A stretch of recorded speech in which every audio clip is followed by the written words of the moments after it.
searching for this all my life. You're just my type. I've been looking for a boy who can treat me right. Your dark hair, because eyes so bright. Alrighty.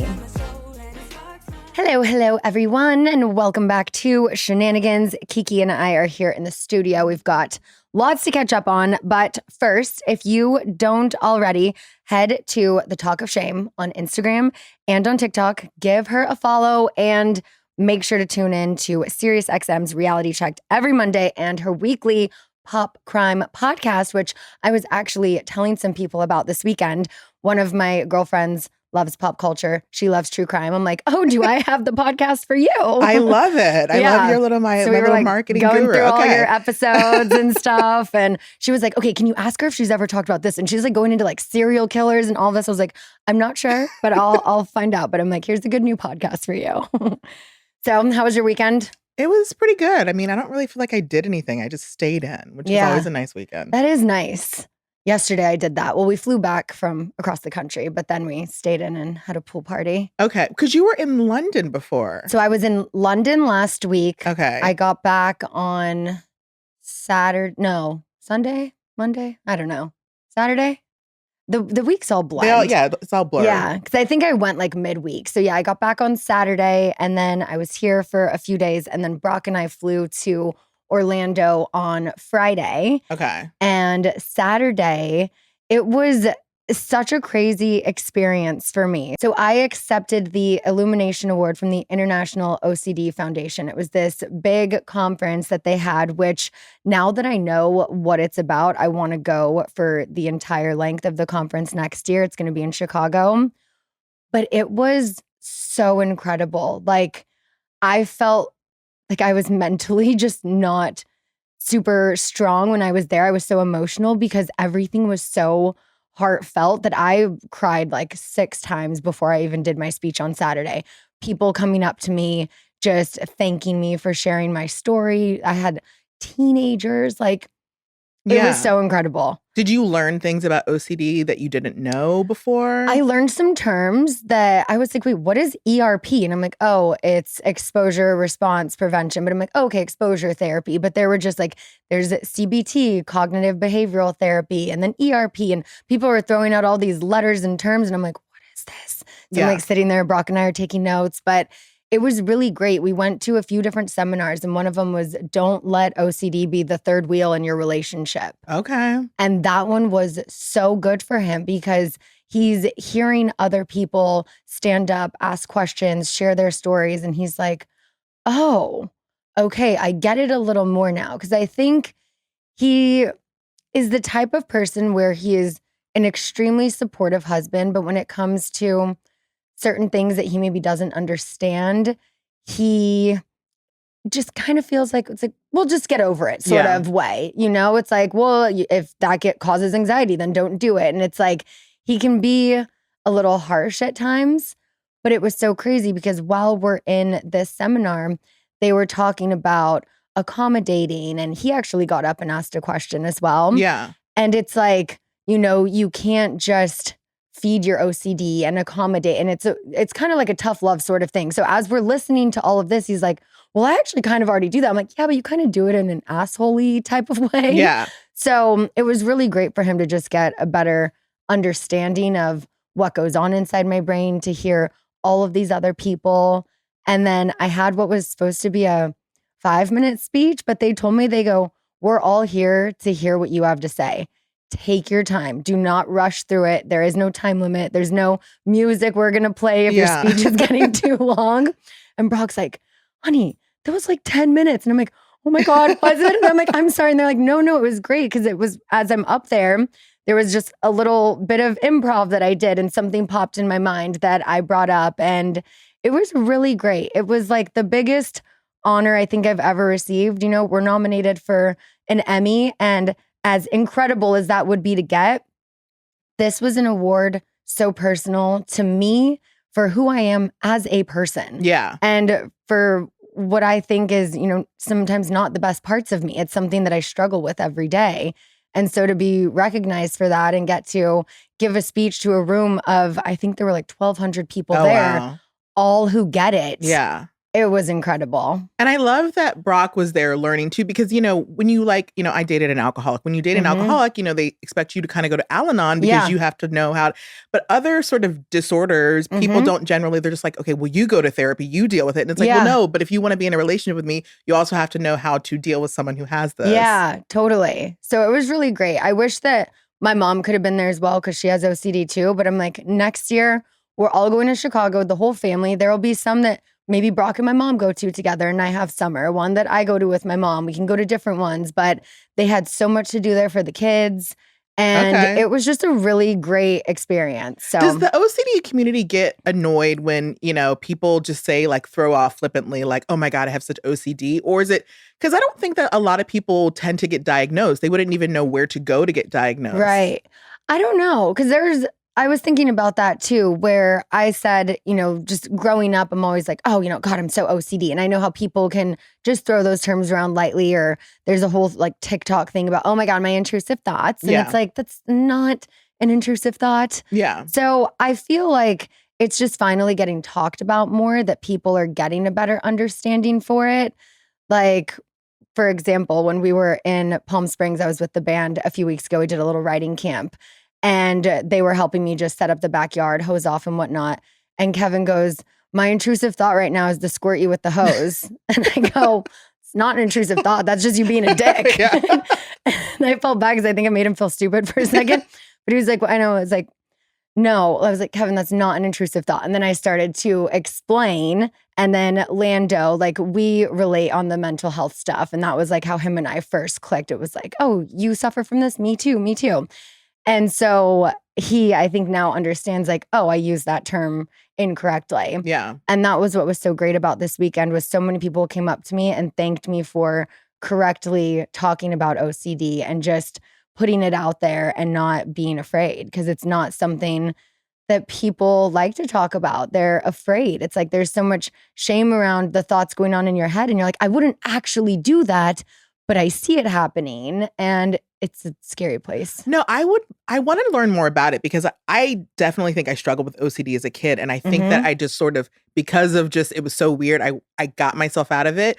I remember I would do things like, I would have to put deodorant on in multiples of 8. And if I missed the 8, then I have to go to 16. And sometimes it would just be caked on with deodorant. It was like in things like that. And I was like, I feel crazy and I'm not going to do these things. So I had to teach myself. But I'm like, will it ever come back if I'm stressed? I notice when I'm stressed, it does kind of rear itself. Yeah. And that's part of like the compulsions and the rituals and things like that. And especially with numbers. That was how I feel like I got finally diagnosed, was there was like the intrusive thoughts and things that I had said. But then when my therapist asked me, well, how are you with numbers? I'm like, well, let me tell you, I've only followed 420 people for the last 10 years. The TV volume has to be on an even number, but the radio volume has to like hit the one tall volume one, because if I go one over, I'm like, no, I have to go there. And there's just so many things that, looking back at when I was a kid and I'm at the grocery store and I only want to hop on the green tiles and things that you just think like, oh, that's just something a kid does. Like, I'm walking Summer downstairs this morning and she goes,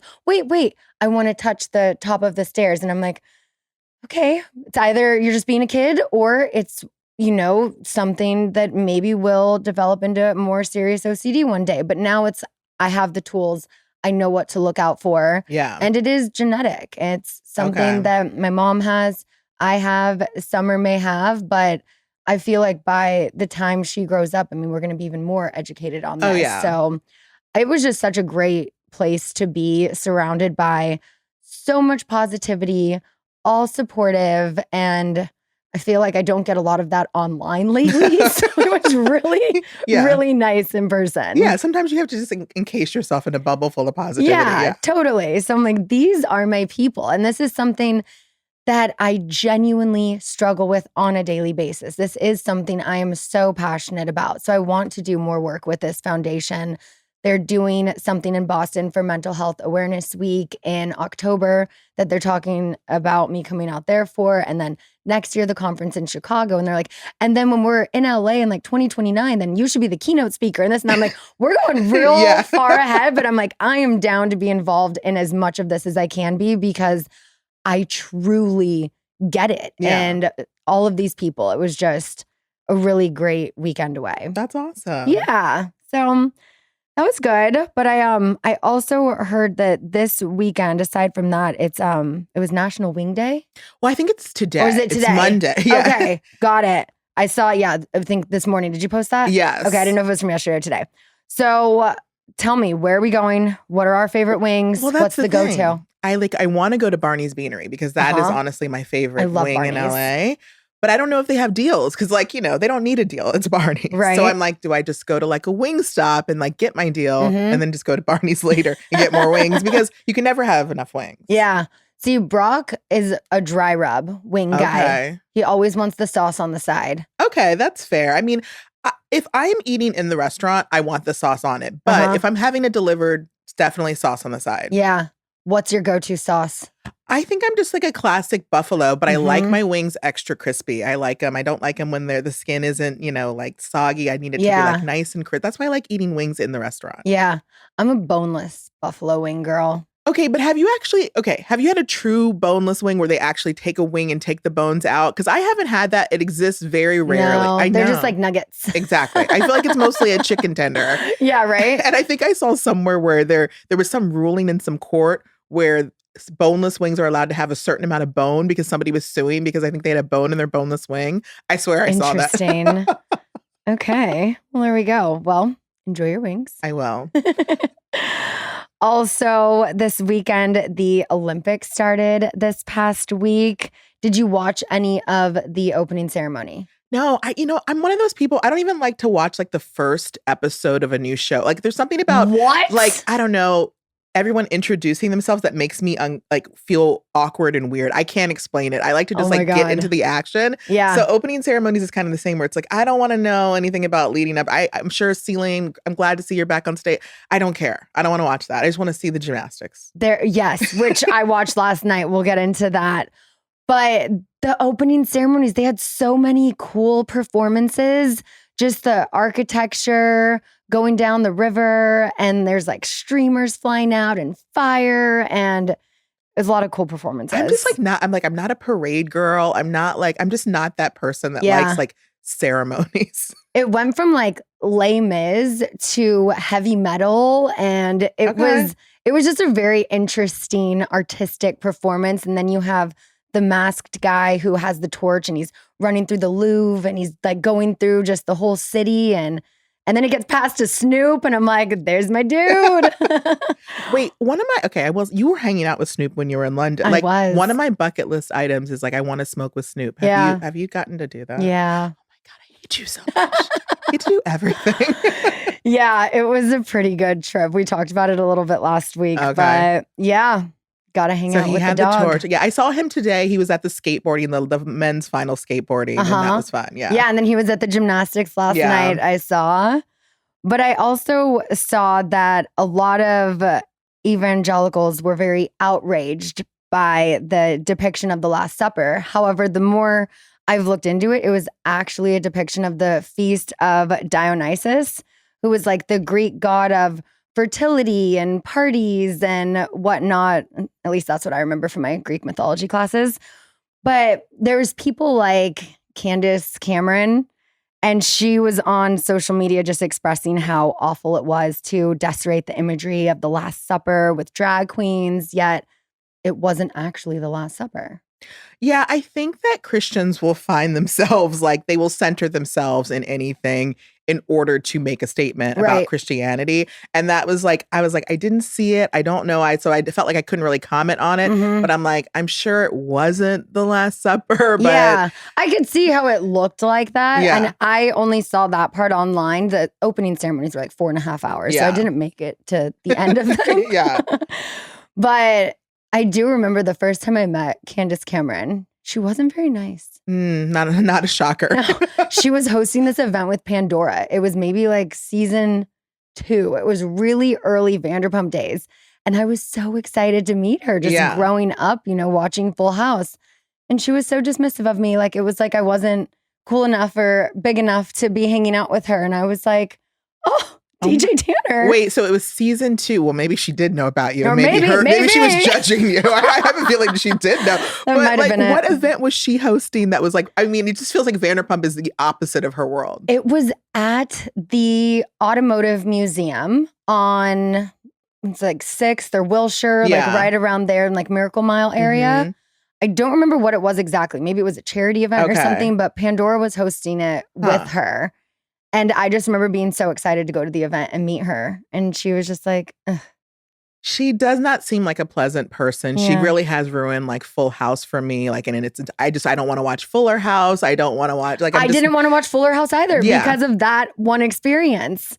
see. And I've met so many celebrities and actors in my life, and hardly any have ever stood out to me as rude.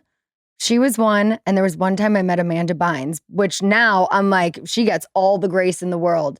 But I was a seat filler at the Teen Choice Awards when I was like 16, and they sat me next to her, and it was just like, who's this? Oh. Like nobody sitting next to me, and I was just like, Yeah, Big fan. she was pretty cool then. yeah, oh, totally. So this was like early 2000s, late 90s. Yeah. But yeah, I guess early 2000s. But yeah, I'm like, everyone else I've met, like Kim freaking Kardashian, like so nice and humble, and like so many of these huge A-list celebrities that are so nice. And then And the ones with like, like Bible verses in their bio. literally, that's always what you see. The troll accounts, they either have no photo, it's just, the little silhouette, or it's a photo of their dog.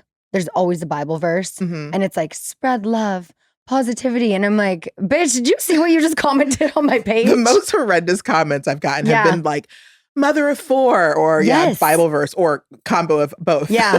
My favorite is if they have a public page to go and find a photo of their children and comment on it and just say that I will pray for your kids, that they are never bullied online like their mom does to strangers. I have an entire screenshot folder of people who have like I've eventually blocked, but I put them in a special folder if they, Yeah. especially if they're public, and I like take screenshots of their whole thing, and it's like very Steve Buscemi, like I'm keeping track. Got it. Okay, so back to the Olympics. You didn't watch the opening ceremonies, but gymnastics, what else are your favorite events to watch? For summer, I really like swimming, and I Yeah. like track and field. Yeah. And like this, I didn't know I would get into skateboarding as much as I did, but I love skateboarding. Mhm. And they have breakdancing this year. They I added it. heard about Yeah. that. That's so cool. Yeah. No, I love that. I'm obsessed with gymnastics. And literally last night we're watching the gymnastics, and Summer wanted her balance beam that we have put out. And so then she started doing like a little bit, and I'm like, I will put you in a gymnastics class Oh, soon. it's so fun. Yeah. You were in gymnastics too? A little bit. I was more in cheer, but then Okay. with cheer, I needed to learn how to do the back handsprings. And so I took some gymnastics. So you had the then. foam pit. Yes. The foam, I mean, every kid needs Oh, to do yeah. the foam pit. Yeah. Totally. So I definitely want to get her into that. She still is loving doing dance. And I'm like, I think we can do it all. We have got 5 days in the week where we have the classes. Tuesday right now, she does swim lessons, but I'm like, we can do swim and gymnastics. Yeah. And if she gets too tired, it's too much, then we don't do it. We get rid of one. Yeah. But yeah, last night, just watching the women's gymnastics, God, they're so iconic. They're so good. They're so good. And like, well, here's the thing about when Olympics is in another country, I like my sleep schedule gets all screwed up because I Mhm. don't want to watch the replay. I want to see it live. Yeah. And so I'm waking same. up at like 2 I a.m. just to know. watch it. So I'm just like, I know that the women's all around final is tomorrow. So I'm like, I hope it's at a regular Okay. time so I'm not like waking up at Yeah. a weird hour. No, I want to watch it live too. Yeah. So it was perfect last night because it was before bedtime. She got to watch a little bit of Nice. it. And yeah, swimming. I love watching the swimming. Mhm. Katie Ledecky. I Yeah. hope she can, repeat in the 800, 1500 free. And what else? We watched a little bit of like the equestrian stuff yesterday, which Cruz was very zoned in on the horses. So I was Okay. like, okay, I'm not really a horse person. Yeah. But we had them over for a pool day, and he was just like, Into horses. it. I was like, we are not changing the channel. We will just wait for the gymnastics. Yeah. But yeah, I'm so excited for the next few weeks just to see all of the It'll events. be fun. But like the whole time I'm watching, I'm thinking, oh my God, LA is going to have the Olympics here in 2028. Gonna Like, be what is that going to? gnarly. I almost want to just like rent my apartment out and go away because like I'm scared. I'm definitely going to go to some of the events, like whatever's happening at SoFi, because I have season tickets for the Chargers. So then we get first dibs on amazing. Super Bowl, Olympics, like all of that kind of stuff. So I definitely want to go swimming. Oh, yeah. Yeah. I don't know. Yeah, I don't know what they're going to have at SoFi, but is it going to be swimming? I think so. I think so. Yeah, Makes definitely sense. going to go see that. Yeah. Yeah. That'll be amazing. I know. So excited. Okay, we're going to take a quick little break and then we'll be right back. Okay, and now I am here to talk to you about Knix. This was founded in 2013. Knix is an intimate apparel company that is reinventing products for real life. Founded by Joanna Griffiths, Knix is on a mission to empower people everywhere to just live unapologetically free with innovations like revolutionary leak-proof underwear and super supportive bras that don't use underwires. People everywhere are making the switch to Knix. So I got to tell you, since I had a baby and I breastfed for a year, I don't like to wear bras as much anymore. And especially when I do the underwire, it's just not comfortable. And so the wireless bras are so soft, so comfy, and I'm obsessed. For all of my women out there, the leak-proof lines in maternity, swimwear, shapewear, and more, Knix has you covered. You can match your leak-proof undies with one of their perfect fit wireless bras. And Knix gives you that extra confidence you need before and after having a baby, nursing bras, tanks, postpartum care. And you know what? Summer is here. I think we all know that by now. Millions have switched to Knix. You've got to check them out. Go to knix.com and get 15% off with promo code GOODASGOLD. That's knix.com, code GOODASGOLD for 15% off. knix.com. So now that Brock and I have moved into our, as Summer says, new big house, we had to furnish it. And my go-to for something in literally almost every room of this house has been Wayfair. It's like there's no better feeling than loving your home. And Wayfair makes it easy to create a space where you can relax and unwind no matter the season. It's the place to shop for everything home, from living room seating that fits the whole family to bedroom finds that can help you cozy up and snuggle in. I got a new bed from Wayfair. I got some accent chairs from Wayfair. I got artwork from Wayfair. And also all of our area rugs in this house are from Wayfair, and the mirror that I have above our fireplace. Like, the list goes on and on. Honestly, everywhere I look in my house, there is something from Wayfair. Wayfair is the go-to destination for everything home. No matter your style or budget, there's a Wayborhood in every zip code, brought to life by everyone who makes their home truly their own with Wayfair. There's a huge selection of home goods ranging from appliance to, like I said, I got rugs, area rugs, beds, wall art, all of the things that I've got, literally Wayfair. It's everything you need for your home, from living room and outdoor areas to bedroom, bathroom, and more. Wayfair makes it easy with fast and free shipping, even on the big stuff, and they'll even help you set it up. It's good to come home when you live in the Wayborhood. Visit wayfair.com or download the Wayfair app. That's WAYFAIR.com.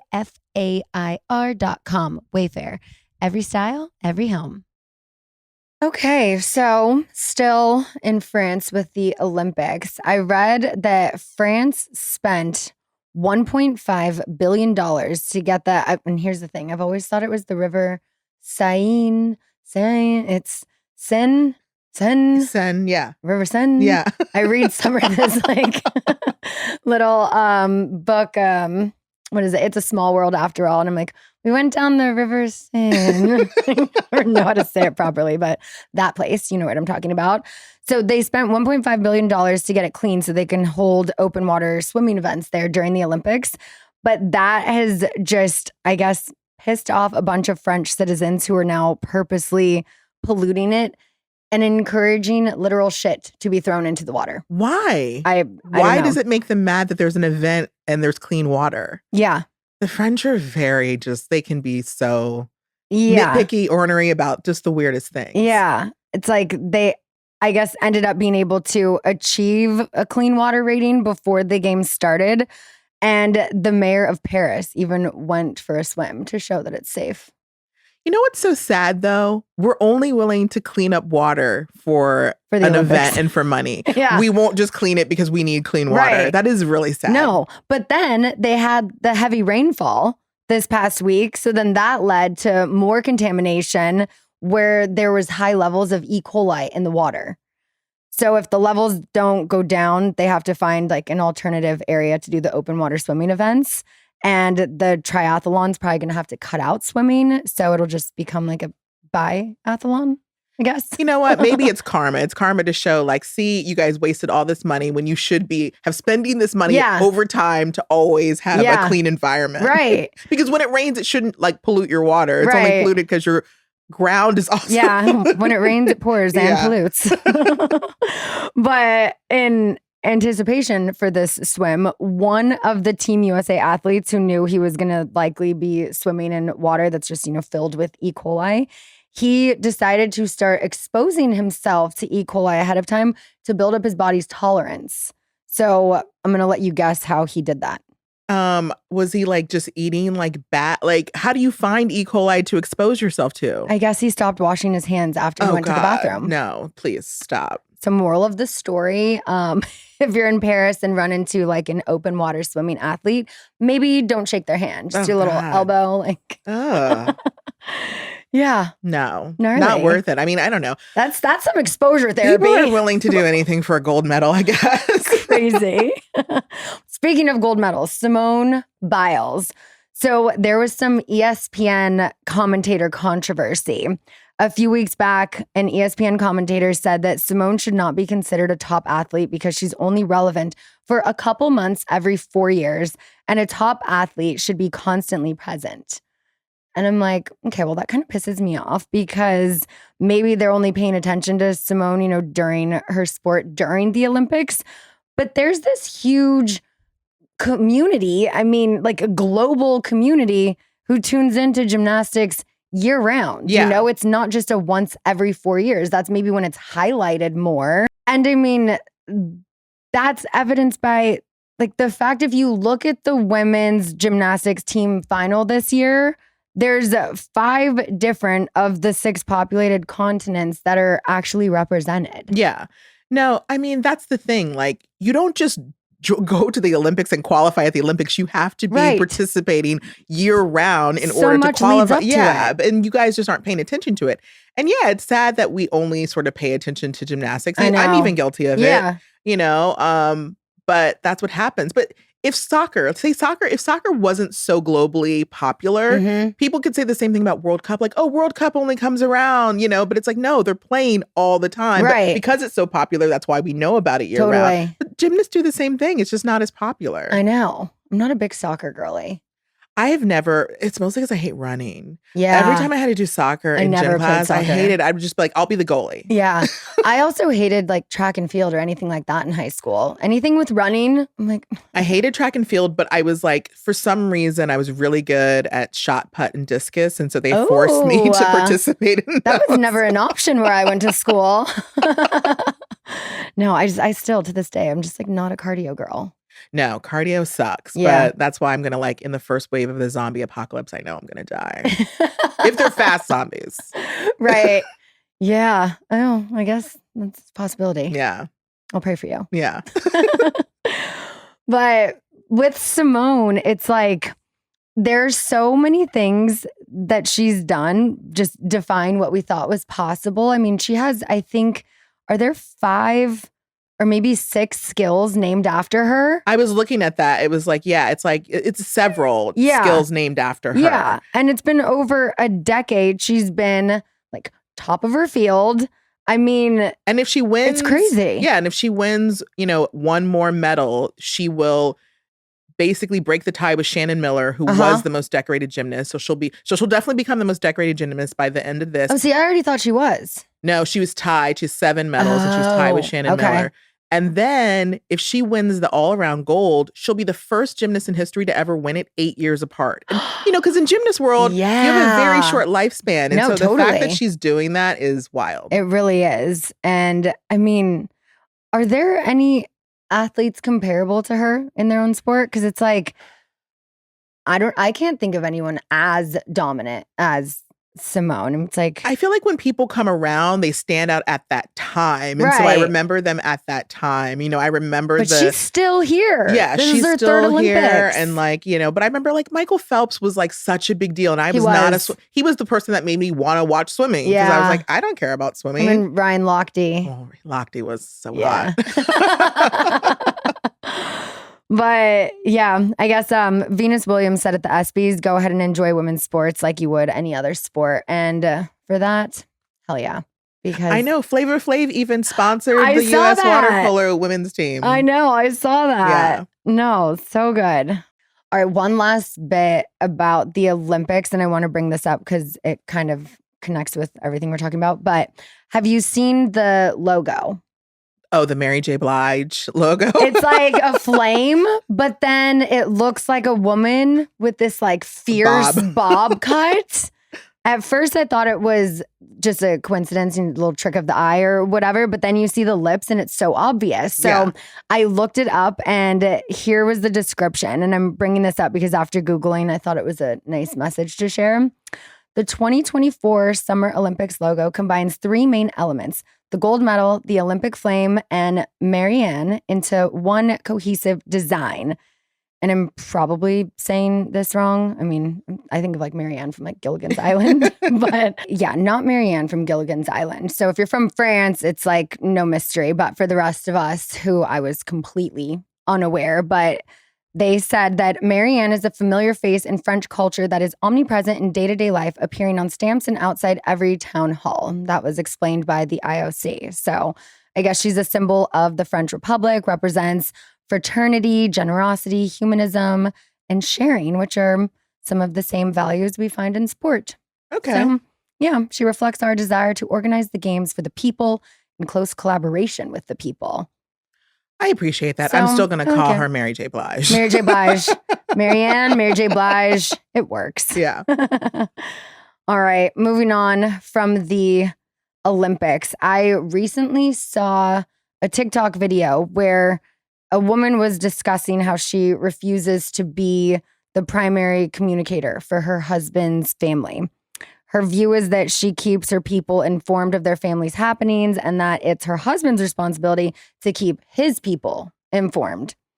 So I guess the woman's mother-in-law got upset because she was finding out all of the details about their pregnancy from the mother-in-law's sister who saw posts on social media. I don't know, but this woman thought that her husband was keeping his mother informed and he wasn't. So when the mother-in-law aired her grievance, her husband said that she should just send updates to his mom. And it does seem like women tend to be expected to communicate with both families, but I'm like, why is that? Is that because we're better communicators or because of the societal stereotype of, just that women's are the caretaker in the family? I mean, I do think it's because women are considered better communicators because, if you told Brock something and where it would get to. I don't think telephone. I think the story would end up way different. It wouldn't have as much detail. Yeah. And I don't know, women just like the detail. And most people, even though men don't want to explain the detail, they do want to know, they at least want to have it, I think, communicated to them. They'll retain some of it. Yeah. So I think it just goes down to that. And honestly, as the woman, I want to be the one that communicates because I just feel like you're not going to get it right. That's true. Yeah. I can see that. I agree. I do think we're better communicators. Yeah. Which is why it's so obvious that women should be running the country. Right. Because we can communicate with all. But for some reason, men think that we don't have the ability. But they're going to find out come November. I know. Okay, we're going to take one more quick little break and we'll be right back. All right, warmer, sunnier days are calling. It is time to fuel up for them with Factor's no prep, no mess meals. We're going to meet your wellness goals in time for summer thanks to the menu of chef-crafted meals with options like Calorie Smart, Protein Plus, and Keto. This is what I love about Factor is it's always fresh, never frozen. These meals are dietitian approved and ready to eat in just 2 minutes in the microwave. So no matter how busy you are, you're always going to have time to enjoy a nutritious, great tasting meal. This is also what I love about them is lately we've been getting smoothies and juices. Summer loves them. Brock loves them. We honestly probably should just double up our order because we're always fighting over who gets which one. They have 35 different meals and more than 60 add-ons to choose from every week. So there's always going to be new flavors to explore. And you're basically treating yourself at home to restaurant quality meals that feature premium ingredients like filet mignon, shrimp, blackened salmon. I mean, the options are endless. We get something new every week. I never get tired of eating these meals. And it just makes it so easy when you are busy and on the go. Head to factormeals.com/goodasgold50 and use code goodasgold50 to get 50% off your first box plus 20% off your next month. That's code goodasgold50 at factormeals.com/goodasgold50 to get 50% off your first box plus 20% off your next month while your subscription is active. And now say hello to your IRL makeup filter in a bottle. Yes, I'm coming to you again to talk to you about the new Covergirl Simply Ageless Skin Perfector Essence because it's literally all I have been wearing on my skin for so many months now. The great thing about this and what's really cool is it's a skincare makeup hybrid. So it makes your skin look plump, refreshed, and the best part is it makes you look more youthful. As someone who is constantly in the desert, back and forth between Palm Springs, goes to Vegas, my skin tends to dry out a lot. And that's what I love about this is it leaves my skin hydrated for up to 24 hours. And they do that using microdroplet technology. So it's this refreshing formula that provides an instant burst of hydration and it legit lasts for up to 24 hours. How it works is the pigmented capsules burst and blend and give you a sheer even tint while reducing the appearance of fine lines and wrinkles. Something that, you know, when you're me pushing 40, you need. And it's something you won't find in any other drugstore brand. It's like you could compare this to a $70 brand. Glowing and radiant looking skin is only a pump away. The adaptable shades can be worn alone or as a primer under your favorite foundation. And that's what I usually do if I'm wearing it for a night out. I add a little foundation and boom, full coverage. After 2 weeks of use, it improves your complexion's radiance, skin texture, suppleness, and firmness. Only from Easy Breezy Beautiful Covergirl. Okay, so going still on the topic of women's roles in a family and whatnot, I saw you've been posting a lot about the trad wives and the ballerina farm story. So I started to catch up a little bit on that this morning after seeing your content. I'm going to delve into this a little more because my mom was talking to me about it. I'm like, hold on. She calls me this morning. I'm in the middle of watching this video. And I'm like, Mom, and she's like, you're always too busy for me. I'm like, I'm trying to look into this more because I was like, Kiki's been posting about it. I need to know more about the whole story. So Ballerina Farm, Trad Wives, I was watching some of their YouTube videos and Q&As and stuff this morning to try and just get a better understanding. But I want you to explain a little bit about this to me. Yeah, I mean, I feel like Trad Wives just started popping up in my feed like randomly. And I would see these women, you know, making stuff from scratch, which I will say, like, as someone who enjoys like organization porn, right? Like, I can get why people would want to see it because making, you know, an entire cake even from scratch is like, whoa, how do you do that? Yeah. And I would watch it every once in a while, but it's not my material. I don't have a family or at least kids and a husband and all of that. So it's like, not necessarily like I don't relate to it. So I didn't keep up with it that much. But then this article comes out in the Times UK where this journalist was able to go to I read Ballerina Farm. And it was the first time we kind of saw behind the scenes of like what she was up to. And I became so fascinated because, you know, this woman, you know, first of all, she did come from a Mormon family. She was like the 8th of 9 children, right? Yeah. But she ended up getting a full scholarship to Juilliard. Now, you know Juilliard. To get into Yeah. that school at all Insane. is impossible. But to get a full ride means like you're going to be the next like Swan, whatever you call, like, yeah, you like know, Swan Lake, yeah, whatever. exactly. Like you have to be good. But she meets this guy who happens to be the son of a billionaire. And his dad founded JetBlue. So, Oh, okay. So I didn't know that. I saw her parents had a flower shop or whatever. She was like, oh, but we both, they were both startups. yeah. JetBlue was a startup? No, like his family is like billionaires. Gotcha. And so he met her and just like instantly fell in love. She wanted to date for like a year. She wanted to finish school and all of that. And he was like, that's not going to work. We need to get married. So like a month after they meet, they get married. And like 2 months later, she's pregnant. She was like the first person in like modern history of Juilliard to like be pregnant in Juilliard. Wow. So she pretty much, had to give up her, career of dancing. And she goes on to have 8 children with him. And now she makes content on TikTok where it's just showing their life. And I think a lot of people are very fascinated because it looks there's something very comforting about this idea of living on a ranch, like this big ranch with all of your kids and, going to milk the cows. Yeah, that's Brock's dream. And everything's like aesthetically pleasing. Yeah, it feels really good. But like, I think a lot of like, women, stay-at-home moms, working moms, stay-at-home moms were kind of like, this is not attainable in any way, shape, or form. Like you have to be completely like rich and have to have so much help in order to do this kind of things. But what's so interesting about it is like we call these women trad wives, which by the way, Ballerina Farm does not consider herself a trad wife, even though she's been given By the definition, crown, yeah. the queen of the trad wives. But what's so interesting is a traditional wife in the 1950s would never have a career. She would never be bringing money in for the household. She wouldn't have anything in her name.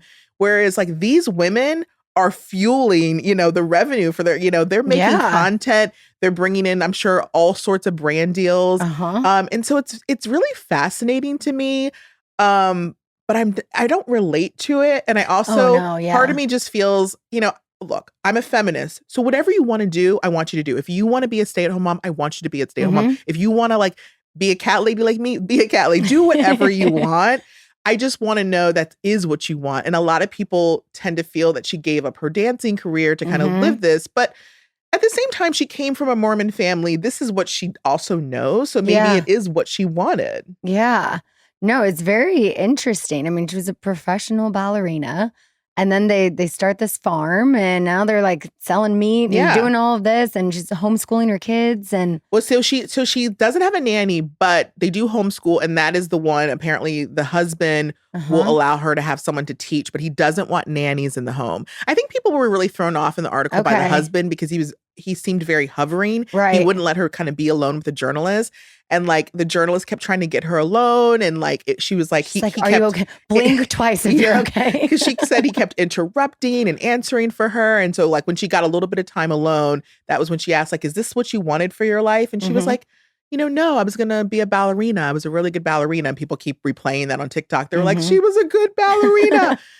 And him, I feel like he's sort of playing rancher. He grew up this rich kid in Connecticut. Yeah. And he always like this idea of Yellowstone. Like everyone loves this like Yellowstone life. Because again, I want to go and meet a cowboy. I want to meet, Mike Kohlhauser, you know? And I think he kind of, wanted to find the perfect girl who's like a pageant queen. Because again, that was the whole thing that went viral for a lot of people. 12 days after giving birth, she was on stage in a beauty pageant, That's insane. And it's like, it's just sort of this idea of like, 8 kids, you got one, still like suckling on your boob. You got 6-inch heels. You're on a stage in a bathing suit. It all felt very like, and in a way, it's like, are you indoctrinating people into this life without even realizing it? Like, yes, you can live this life. Yeah. But the people who are going to choose this life, they don't have a $31,000 stove and La Creuset pots and all. They're going to be just literally taking care of kids. Yeah. I saw the backlash was, just it making other women feel inadequate, can't have it all and just selling kind of an unattainable lifestyle. Yeah. Very interesting. It is interesting. Because, I mean, look, at the end of the day, again, it's aesthetically pleasing. We watched the Nara Smith. I had to stop watching Nara, though, when she started making bubble gum from scratch. Oh, yeah. Like Coca-Cola from scratch. Like, girl, you didn't have Coca-Cola in your home to begin with. Stop it. Kind of like ASMR. It is. It's like, it's just like watching and like seeing Yeah. like, how do you even find something from scratch that's like, I Not don't know. practical. Yeah. Yeah. Interesting. Well, to each their own. Yeah. Good luck to the Ballerina farm. Okay, I've got a couple more topics to wrap this up. I saw this other story last week of a woman who was found stuck to her toilet. Wait, what? Yeah. Apparently, she had been sitting there for 2 years. What? Her body had conformed like around the toilet seat. She was alive? Doctor said that she'll likely never be able to walk again, but her boyfriend had been bringing her food during that time, and she would eat, sleep, and live on that toilet Oh my God. for like all of that time. Oh my God. First of all, how does that happen and why? And then like, why did the boyfriend never get help or do? I mean, you'd think after a couple hours, after a day, I mean, you'd be concerned. No, so I don't understand. this is another recent niche into TikTok that I've found by accident. There's apparently people called feeders. It is like a thing. People get into relationships and they want to feed people. And because I think it came up recently because one of these, people mukbang accounts, like Yeah. they like died on camera. Yeah. And then apparently they find partners who become feeders. And I haven't done a deep dive. I Yeah. feel like this is like a pop crime episode in the making. But Right? like, yeah, I think it's like that was probably their thing, is what I'm saying, is like, it's not an accident. She was there for 2 years. Like Right. he probably put her in that position, and that's just the relationship they have. And it's creepy. It's like a So CSI weird. episode. No, literally. Yeah. I mean, Brock can spend some time on the toilet, and it's like, how much time is too much time? I mean, I my feel like foot has men, fallen asleep you in know, the toilet. And I do feel like men do that more, where it's like, oh, I'm in my office, I'm scrolling, I'm on TikTok, I'm doing my emails, and I'm like, how are you still sitting there?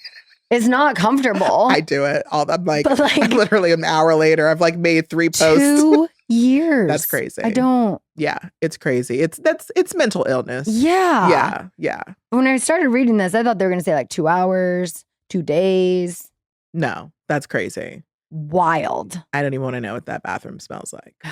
I mean, I would assume he's flushing, but Oh, maybe. you never know. Oh my gosh. Okay. Last thing I want to talk about is Hello Kitty. Oh my God. So, in celebration of the 50th anniversary of Hello Kitty, the creator, Sanrio, recently revealed that Hello Kitty is not a cat, that she's a little girl who lives in London. She has whiskers. Mhm. Okay. And I've seen there was like controversy, and then I think maybe she backpedaled or something on it. I've seen posts everywhere. Max Boyens did this whole TikTok, like Instagram story about it. And he was like, I'm angry about this. Like, she has whiskers. And I'm like, you're right. Yeah. She does have whiskers. And What do you ears mean- on top of her head. What do you mean Hello Kitty is not a cat? Yeah. So what do we think about this? No, she's a cat. She's They're a cat. gaslighting us. And like, I get it, right? Mhm. Rage clicking. It'll draw more attention to her. Yeah. She's a cat. And I don't care if she has a pet cat, because it doesn't, who are all her friends? Yeah. It doesn't make any sort of sense. I mean, Pluto is a pet dog, but then Goofy's also a dog. yeah. So, And I don't know what the problem is with her. And someone even said she was supposed to be like a British girl, right. but she apparently has an American accent. So that doesn't even make sense. I mean, yeah, like how many little girls have whiskers and are like 5 apples tall? Yeah. I mean, 5 apples tall weighs, three apples. Look, girls can have whiskers. I will say that. So is Karopi not a frog? I don't know who Karopi is. I haven't gotten into It my was anime like all that of much. the That's just the friends. all of the Hello Okay. Kitty, and then it was my favorite was the little dog. I think it was Pachaco. Okay. Maybe. But there was like a whole family of them. This store in Azusa across the street from where I grew up had like, it was Sanrio surprises, and it was all of that stuff. So I collected all of them. It was like a big part of my childhood. And then you're going to come out and say that Hello Kitty's not a cat? No. Excuse me. Yeah, she has no mouth. It's like, doesn't make any sense. Literally. But anyway, well, thanks for getting into some shenanigans with me again today. Thank you all for tuning in, for watching, for listening. And you can find Kiki at The Talk of Shame. Be sure to check out Reality Checked and Pop Crime. I'm glad that I've gotten you some new listeners as well because you're awesome. Thanks. All right. We will see you guys next week. I've got some exciting guests coming up and can't wait. Bye. Searching for this all my